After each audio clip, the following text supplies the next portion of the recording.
মাহফিলে এসে বলতেন, এই দোকানের কাছে যারা আছেন বা আশপাশে যারা আছেন তারা খেয়াল করবেন, আপনি মাহফিলে এসে যেন মুনাফেক হয়ে বাড়ি না যান।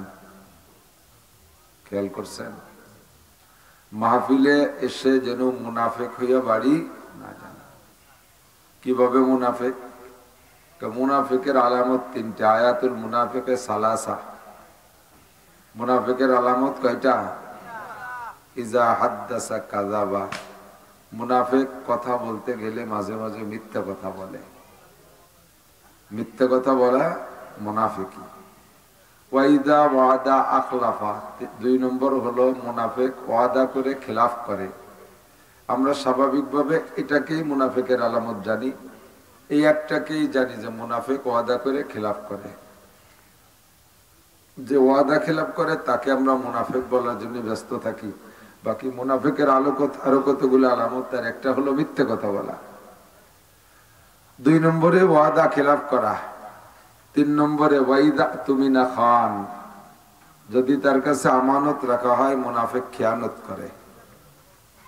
যে কোনো আমানত, লম্বা ব্যাখ্যা, প্রত্যেকটার অনেক জুজিয়াত আর ছোট ছোট ঝুরো কথার ভিতরে পেট ভরা। অন্য আরেকটা হাদিসে আছে ওয়াইদা তাকাল্লামা ফাজারা। যখন কথা বলে কথার ফাঁকে ফাঁকে ভাষা খারাপ করে, গালাগালি করে, বকানি দেয়। আছেন এরকম ভালো মানুষ? আরেকটা হাদিসে আছে মুনাফিকের আরেকটা আলামত, মুনাফিক মসজিদে যায় সবার পিছে, বেরিয়ে আসে সবার আগে। ঢোকার সময় চরম অলসতাই, যাচ্ছি যাবানি যাচ্ছি যাবানি। সালাম ফিরানোর সাথে সাথে আর বসে থাকতে মনে চায় না। নামাজে একটু দেরি হলে বিরক্ত করে, এটাও মুনাফিকের আলামত। তো আমরা মাহফিলে আইসা যেন মুনাফিক হয়ে না যাই। কিভাবে? বাড়ির থেকে যারাই আসছে, ছেলেরা বাড়ি থেকে আসছে, বাড়ি থাকলে একটু লেখাপড়া করলো না, এখন বেরোয় আসছে, কোথায় যাইস? মা, ওয়াজ শুনতে যাচ্ছি। ওয়াজ শোনার নাম করে বাড়ির থেকে আসছে, আর এখানে এসে চার দোকান, চানাচুরির দোকান, বাদামের দোকান দিয়ে ঘুরে ফিরে বেড়াচ্ছে, ওয়াজ শুনতেছে না। তাহলে ও বাড়ি যাবে কি মোমেন হইয়া না মুনাফিক হইয়া? মুনাফিক হয়ে যাবে না? আমরা এখানে ওয়াজ শুনতে আসছি, কিয়ামতের ময়দানে আমাদের এই টাইমটার কিন্তু একটা হিসাব দেওয়া লাগবে, আমাকেও দেওয়া লাগবে। তোমাকে এত আদর যত্ন করে দক্ষিণবঙ্গের বিশাল কিছু কুয়েটে চাটকি চাটান দেয়, নিজে বসায়। বেটা, তুমি এই 2-1.5 ঘন্টা বসাইয়ে কি দেশো মানুষে? কম যাওয়ার সময় খাও কম না, পয়সাও কম নেও না, দিলে কি তাই কম।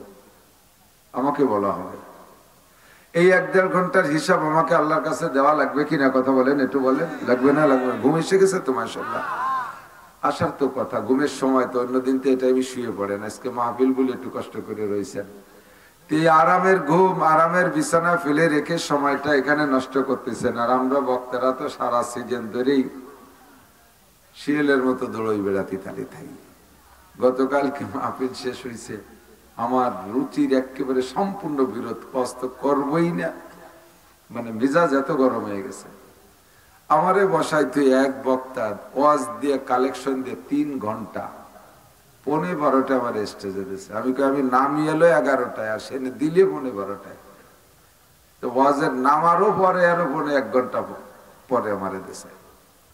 তারপর বহু লোক একেবারে খালি মুহি আসতে পারি না, ঘন্টা খালি নাড়াছাড়া করে চলে আসি।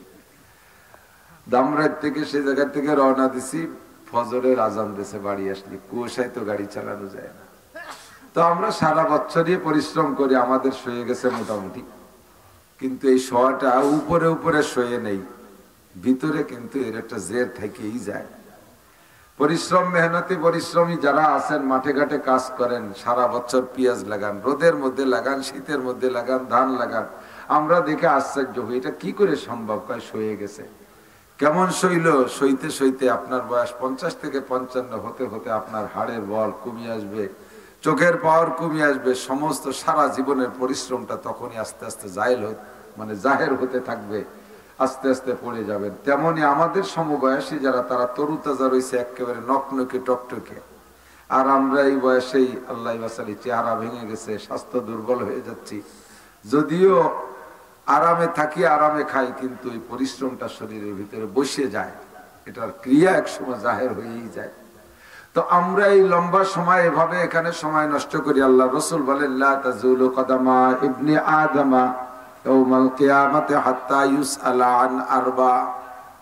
যুবক আমার দিক তাকাও শোনা, বহুত আনন্দ করেছো, বহুত গল্প করেছো, অনেক জায়গা আনন্দ করার সময় তোমার আছে। এরপরে আমি ছেড়ে দেওয়ার পরে সারাটা রায় তো তোমার থেকে যাবে। ভালো করে মনে রাখবা, কিয়ামতে হাসরের ময়দানটায় প্রত্যেকের পাকে চুম্বকের মতো মাটিতে টেনে ধরবে, এক কদমও বাড়াইতে পারবে না, ইচ্ছা মতো টান দিয়ে একদিক চলে যেতে পারবে না। বিশাল ফাঁকা মাঠ, চেটিয়াল ময়দান, খোলা জায়গা। আল্লাহ, সে জায়গা কোনো চকিদার, দফাদার, দারোগা, পুলিশ, র্যাব, কুবরা, যৌথ বাহিনী কিচ্ছু নাই, আবার সবই ভরা। ইচ্ছা মতো হাঁটতে পারবেন না, পায়ের নিচের থেকে শিকলে টেনে ধরবে, চারটি প্রশ্নের জবাব না দিয়া এক কদমও সামনে বাড়তে পারবেন না। বিশ্বাস আছে কোথায়? বিশ্বাস হয়? হাসরে মাঠ কি হবে এটা কি বিশ্বাস? এখন তো 100% বিশ্বাস যেতে বলেন তো না, তাই হয় নাকি? মরার পরে খিরা কোন জায়গায় মরবে, গুছাবে কি রে আল্লাহ? এ নিয়ে আমার আপনার চিন্তা করা লাগবে না। কোরআন শরীফের ভিতরে আপনার মানুষ মাটি দেওয়ার সময় কি বলেন? মিনহা খলাকনাকুম। পড়েন পড়েন পড়েন, মিনহা খলাকনাকুম। তরজমা কি? আল্লাহ বলেন আমি আল্লাহ তাআলা তোমাদেরকে মাটি থেকে বানাইছি। পড়ি আমরা, কিন্তু আয়াতের তরজমার বলনেওয়ালা কে? আল্লাহ। আমাদের জবান দিয়ে আল্লাহ বলায়, ভুল বলনেওয়ালা আল্লাহ। আল্লাহ কয় মিনহা খলাকনাকুম, মাটি দিচ্ছি আমরা। আর আমরা পড়ি আমরা তোমাদেরকে, তোমাকে মাটি থেকে বানাইছে। বানানোওয়ালা কে? আমি নাকি? মাইয়াতকে বানানোওয়ালা আমি না, মাইয়াতরে বানানোওয়ালা আল্লাহ, আমাকে বানানোওয়ালাও আল্লাহ। কয় মিনহা খলাকনাকুম, বানাইছি তোমার এই মাটি দিয়া। অফিহা নুঈদুকুম, আমার দিক, অফিহা নুঈদুকুম, তুমি যেখানেই থাকো, ঘরে ইমারত রাবরি বর আসমা, ঘরে ইমারত রাবরি বর আসমা, আকিবত জেরে জমি গরদিনহা, আলা ইয়া সাকিনাল কসরিল মুআল্লা, সাতুদফাদু আন করিবিন ফিত তুরাবি। 200-500 তালা দালান বানাইয়া সর্বোচ্চ তালায় যদি যে তুমি ঘুমাও, মরণের পরে তোমাকে কি ওখানেই রাখা হবে, নাকি সব তালার নিচে মাটির তলে আনা হবে? মাটির তলে আনা। মিনহা খলাকনাকুম ওয়া ফিহা নুঈদুকুম, তুমি বিমানেও যদি থাকো তোমারে মাটির নিচে আনা হবে, দালানের মাথায় থাকো মাটির নিচে আনা হবে, পাহাড়ের চূড়ায় থাকো মাটির নিচে আনা হবে। কি বললেন? অফিহা নুঈদুকুম। এই আয়াতের দিকে খেয়াল করেন। আল্লাহ বলে নাই বান্দা বানাইছি তোরে মাটি দিয়ে, তুই ঘুরে ফিরে বেড়া উপর দে। অফিহা তাউদুন, হায়াত শেষ হলে তুই একটু মাটির তলে আসিস। কিরা কোন জায়গায় চাকরি করিস, আমেরিকা যাস, লন্ডন যাস, জাপান যাস, আমার তো খুঁজে বেড়ানোর সময় নাই, তুই একটু আসিস মাটির তলে। আল্লাহকে এইভাবে কইছে নাকি? আল্লাহ যদি কইতো যে তুমি একটু ইচ্ছে মতো আইসো, তাহলে আমরা কি করতাম? আল্লাহ কোনো মতো পারবো না। আমরা যা আকাম কুকাম করছি তাতে মাটির তলে গেলি তুমি থোবা না, তোমার ভালো চিনি, আমরা যাবো না মাটির তলে। আল্লাহ বলে নাই, আল্লাহ কি বললেন? অফিহা নুঈদুকুম, তোমারে আমি ফিরে এনেই ছাড়বো। রাজা হও, বাচ্চা হও, প্রেসিডেন্ট হও, মন্ত্রী হও, এই আর্মি হও, বিডিআর হও, অফিসার হও, চকিদার হও, কৃষক হও, মূর্খ হও, শিল্পপতি হও, রাষ্ট্রপতি হও, ভগ্নিপতি হও আর দুলোভাই হও, কোনো পতিতে কাম হবে না। অফিহা নুঈদুকুম, এই মাটির নিচে আমি এনেই ছাড়বো। ঠিক না? এবার কয় আমারে বাঘে খেয়ে ফেলাইছে, আমার তো মাটির নিচে নিতে পারলে না, আমি আগুনে পুড়িয়ে গেছি, আমারে তো মাটির নিচে নিতে পারলে না। ও বন্ধু, যে জায়গায় যাও লাস্ট ফিনিশিং কিন্তু মাটির তলে। বাঘে তোমারে খাইছে, বাঘ মরে যাবে কোন জায়গা? বাঘ মরে মাটির তলে যাবে না? বাঘে তোমারে খাইছে, বাঘ মরে মাটির তলে যাবে, তার পেটের মাধ্যমে মাটির তলে যাবা। আগুনে পোড়াইছে, ছাইটুকি উড়ে আকাশে চলে যাবে, ও মাটির তলে যাবে, সেভাবে মাটির নিচেই যাবা। অফিহা নুঈদুকুম, মাটির নিচে এনেই ছাড়বো। আবার মনে রাখো, কিয়ামতের ময়দান সম্পর্কে আল্লাহ বলেন অমিনহা নুখরিজুকুম, অমিনহা নুখরিজুকুম। এ জায়গা আল্লাহ বলে নাই অমিনহা তাখরুজুন। নুখরিজুকুম মানে বের করে ছাড়বো, আর তাখরুজুন মানে বের হবা। আল্লাহ এ বলেন নাই যে বান্দা কে কোন জায়গা মরে মাটির তলে কোন আগান বাগানে রয়েছিস আমি তো তালাশ করে পাচ্ছি না, যার যার দায়িত্ব দিলাম তোরা একটু হাসরের মাঠে আসিস। আল্লাহকে এই কইছে নাকি? একটু আইসো শোনা, আমি তালাশ করতে সময় পাবো না, আর খুঁজেও পাবো না যে আদম থেকে নিয়ে মরা শুরু করছো, কে কোন জায়গায় মরে রয়েছে আমার খবর নেই, তোরা যার যার দায়িত্বে একটু উঠে আসিস। আল্লাহ কি তাই কইছে? আল্লাহ কয় যে যেখানে থাকো তোমার মনে না থাকলে আমার মনে থাকে। ইয়া বুনাইয়া ইন্নাহা ইন তাকু মিসকালা হাববাতিন মিন খারদালিন ফাতাকুন ফি সাখরাতিন আও ফিস সামাওয়াতি আও ফিল আরদি ইয়াতি বিহাল্লাহ ইন্নাল্লাহা লাতীফুন খাবীর। লুকমান হাকিম আলাইহিস সালাতু ওয়াস সালাম তার ছেলেকে বলে, ইয়া বুনাইয়া ইন্নাহা ইন তাকু মিসকালা যাররাতিন হাববাতিন মিন খারদালিন, যদি একেবারে ছোট থেকে ছোট একটা সরিষার দানা তারও ভাগ করতে করতে জাররা বানায় ফেলাও, এও যদি থাকে কোথায়?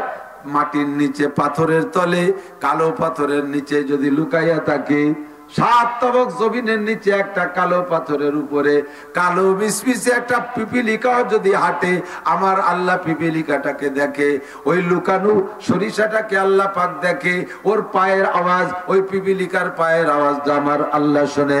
ইন্নাহু লাতীফুন ইন্নাহু লাতীফুন খাবীর। আল্লাহ পাক রব্বুল আলামিন যত গোপন আর যত চিকন কথা আছে সবই আল্লাহ শুনে এবং জানে। লুকায় পালায় থাকার কোনো কায়দা একটু বলেন না? থাকার কায়দা আছে? আল্লাহ কয় তোমারই বেরোয় আসতে বললে তুমি আসতে না।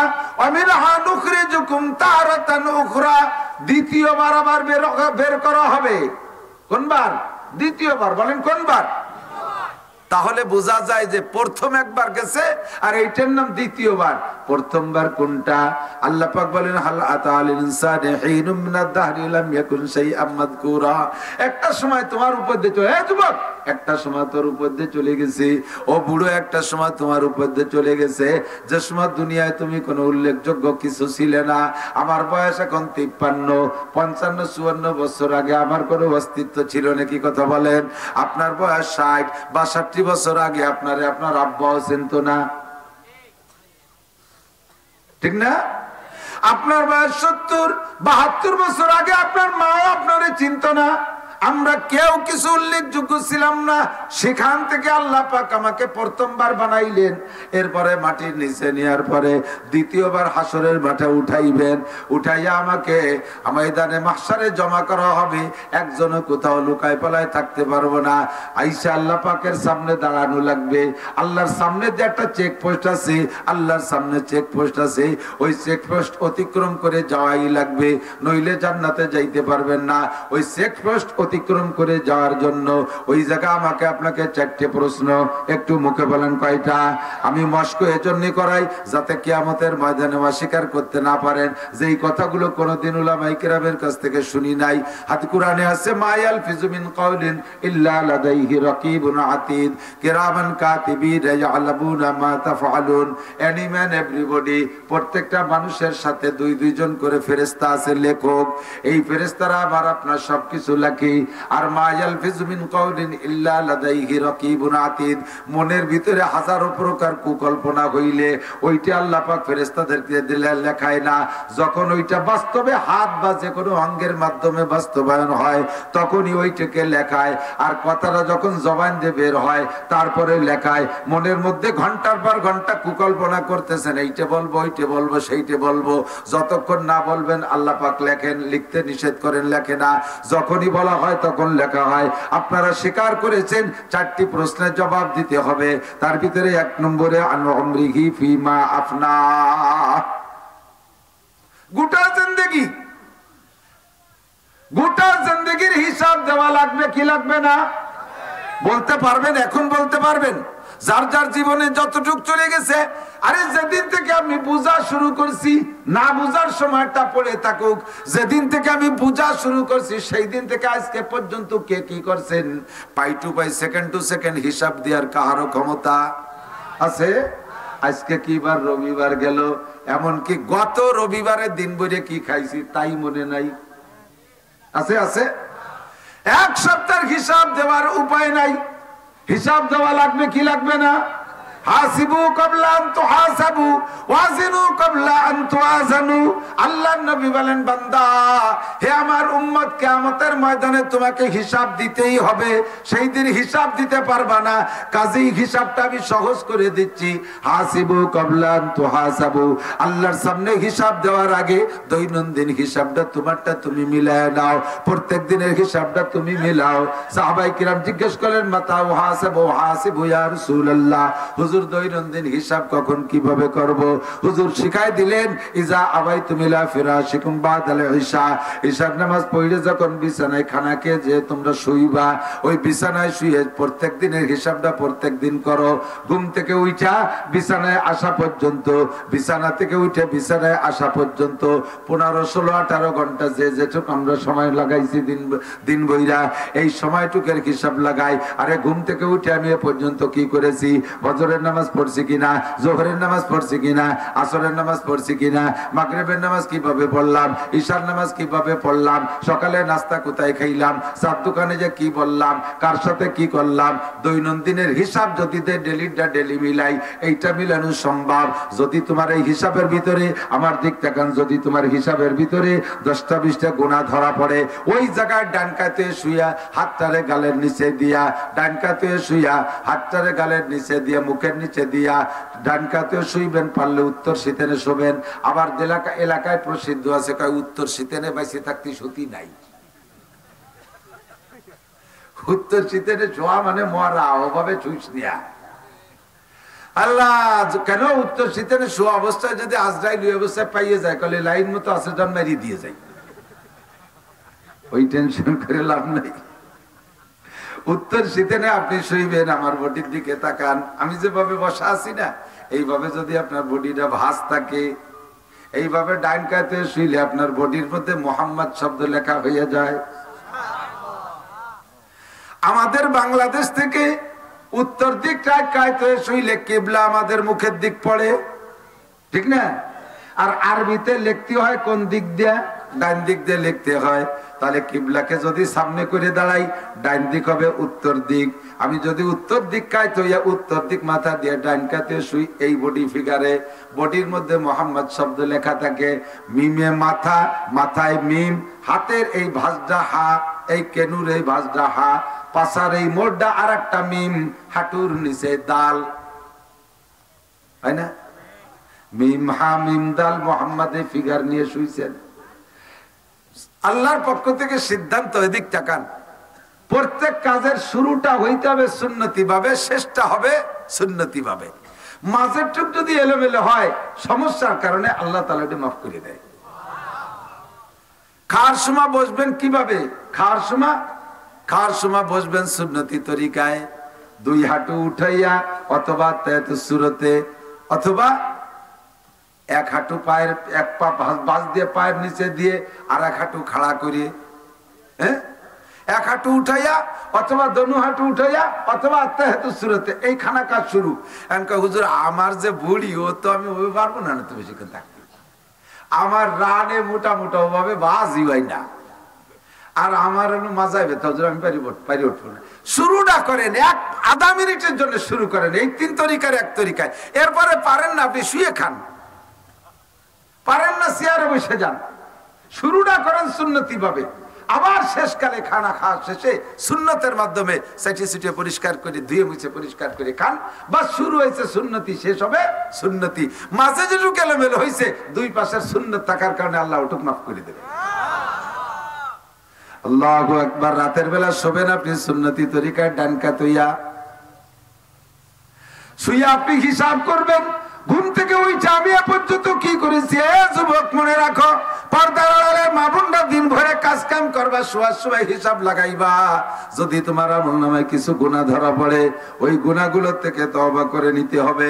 ওই গুনাহ থেকে তওবা করতে হবে একেবারে অন্তর থেকে তওবা, একেবারে অন্তর ফ্রেশ। তওবা করার সময় মুখে আস্তাগফিরুল্লাহর নাম তওবা না, মুখে আস্তাগফিরুল্লাহ তওবার একটা ফর্মালিটি, তওবারে বুঝার একটা পদ্ধতি যে আমি কি তওবা করতেছি। আস্তাগফিরুল্লাহ রব্বি, আমি ক্ষমা চাইতেছি আমার রবের কাছে। আস্তাগফিরুল্লাহ রব্বি, আমি ক্ষমা চাই আমার রবের কাছে। কিসের থেকে? মিন কুল্লি জামবিন, সমস্ত গুনাহ থেকে। কুল্লু জামবিন মানে সমস্ত গুনাহ, বিগত জীবনের সমস্ত গুনাহ থেকে ক্ষমা চাই। আর ওয়াতুবু ইলাইহি, আমি তওবা করিতেছি। এই পর্যন্ত গেল হলো ইস্তেগফার। ইস্তেগফার মানে ক্ষমা চাওয়া, আর সামনে যেটুকু বলবে এটুকু নাম হলো তওবা। তওবা মানে প্রতিজ্ঞা করা, গুনাহ না করার অঙ্গীকার করা।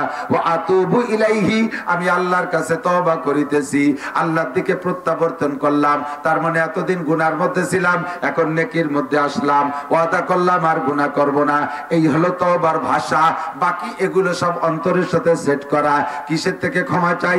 মদ খাইছি তার থেকে ক্ষমা চাই, বিড়ি খাইছি তার থেকে ক্ষমা চাই, সুদ খাইছি তার থেকে ক্ষমা চাই, ঘুষ খাইছি ক্ষমা চাই, জিনা করছি ক্ষমা চাই, চুরি করছি, ডাকাতি করছি ক্ষমা চাই, জাতির হক মারছি এর থেকে ক্ষমা চাই, নামাজ পড়ি নাই ক্ষমা চাই, রোজা রাখি নাই ক্ষমা চাই, দাড়ি কাটছি ক্ষমা চাই, টাকনুসিয়ে প্যান্ট পাজামা করছি পড়ছি ক্ষমা চাই, ফেসবুক ইউটিউবে ল্যাংটা ছবি দেখছি ক্ষমা চাই, পরের মেয়ের সাথে বেপর্দা করছি ক্ষমা চাই, মহিলারা বলবে পর পুরুষের থেকে পর পুরুষের সাথে বেপর্দা করছি ক্ষমা চাই। যত গুনাহ করেছি, গান শুনছি, বাজনা শুনছি, সব কিছু থেকে ক্ষমা চাই। আর ওয়াতুবু ইলাইহির মানে হলো এতদিন যার মধ্যে ছিলাম এখন ফিরে আসছি, তার মধ্যে আর থাকবো না, সামনে যাব। আমিলুস সালিহাত, আমি নেক আমল করব।